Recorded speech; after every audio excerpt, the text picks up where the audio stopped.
Lawsuit says Facebook's been spying on users. A lawsuit filed in California claims Facebook hasn't been very friendly to its users.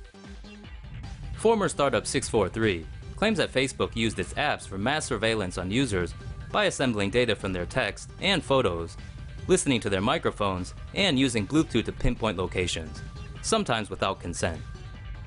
643 had an app called Pinkini that let you scan their Facebook friends for bikini pics.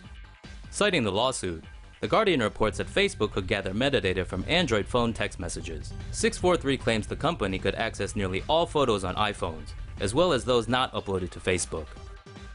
The lawsuit also alleges that Facebook also acquired some people's data without their consent. According to The Guardian, the company allegedly gathered information sent by users not on the platform to people with Facebook apps on their phone. Citing the lawsuit, the Huffington Post reports Facebook allegedly used information from Onavo, an app it owns, to observe what people use their phones for beyond Facebook. Facebook has rejected all the claims made by 643. Getting Orwellian. Face recognition tech used by British cops. The British nanny state has millions of surveillance cameras, but even with those legion of lenses, UK police tech still struggles with face recognition. New findings by British newspaper The Independent say that facial recognition technology employed by the UK's Metropolitan Police Force is wrong 98% of the time. The newspaper reports that of 104 alerts created by the force's face recognition system, only 2 were correct. Responding to the report, the Metropolitan Police told The Independent they were trialing the technology and that there's no current end date for this. The cops also said no arrests have been made via the tech and that all false positives are deleted within 30 days, while other non-alerting images are deleted immediately. Elsewhere, The Independent also found that facial recognition used by police in Wales has been wrong 2,400 times since last June. The newspaper reports that most of this happened last summer in Cardiff when the city was hosting the UEFA Champions League final. Less than 10% were accurate matches.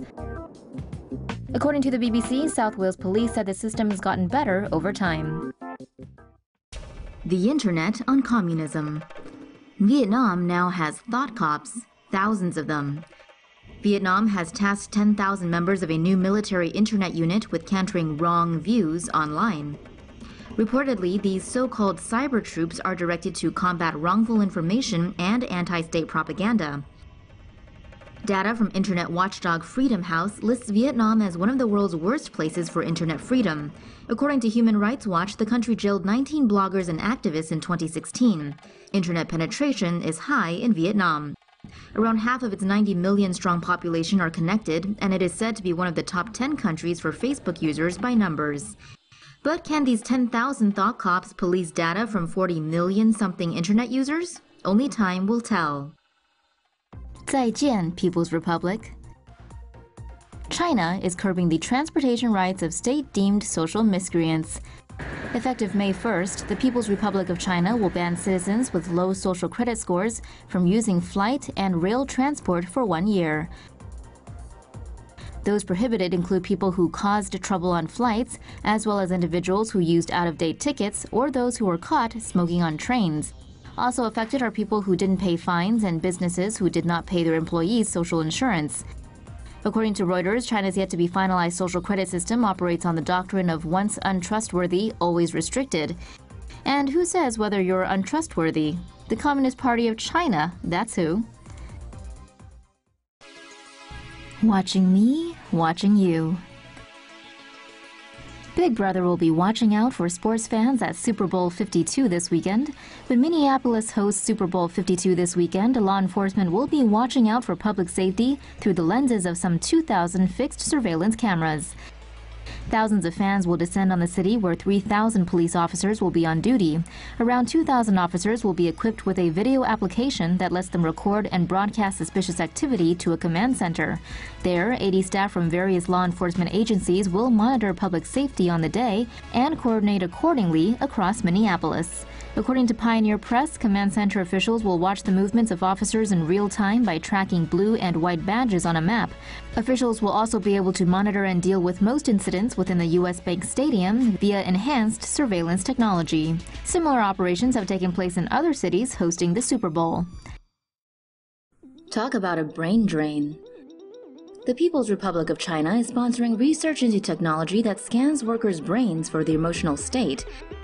According to the South China Morning Post, Chinese factory, military, and train workers are all wearing helmets that can track their emotions. Train drivers wearing the tech get a zap if they doze off, as could pilots if the technology ever comes to planes. And, of course, it's all being watched by an AI. According to the MIT Technology Review, the system probably doesn't work despite claims it boosted a factory's profits by over $300 million. The South China Morning Post reports researchers are also developing a new version with cameras and body-wide sensors for use in hospitals. This would be able to monitor facial expressions, body temperature, and movements. And all that, Tomo Sapiens, sounds like the beginnings of the thought police, with a live feed to your brain. Teen gets tagged for Instagram post with racy lyrics. Remember how the other day we told you about the case of Count Dankula and how his joke Nazi pug video almost sent him to jail in the UK? Well, this story involves the same law. It begins with the lyrics, "Kill a snitch N-word and rob a rich N-word" from "I'm Trippin'" by Snapdog, which was posted to Chelsea Russell's Instagram last year. Last week, that got her charged with a hate crime. The Liverpool 19-year-old said it was a tribute to Frankie Murphy, a 13-year-old who was killed last year in a car accident. Russell told the court many youngsters in Liverpool use the N-word to greet each other. An anonymous screen grab of her post with the racy lyrics was sent to the police's hate crime unit.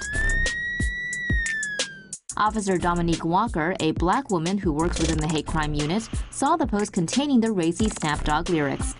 She told the court the Snapdog lyric quote containing the N-word was grossly offensive and asked that it not be repeated in court. Officer Walker is the sister of Anthony Walker, a British teen who was killed in a Liverpool race-hate murder in 2005. Russell told the court she copied the lyrics from a friend's Insta and that it was shared by thousands of people. The judge found her guilty of sending grossly offensive communication under Section 127 of the UK Communications Act 203.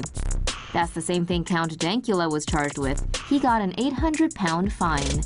Sentencing Russell, the judge handed down a £500 fine as well as an 8-week community order curfew, during which she has to wear an ankle monitor. The judge said the lyrics are grossly offensive and hold no place in civil society.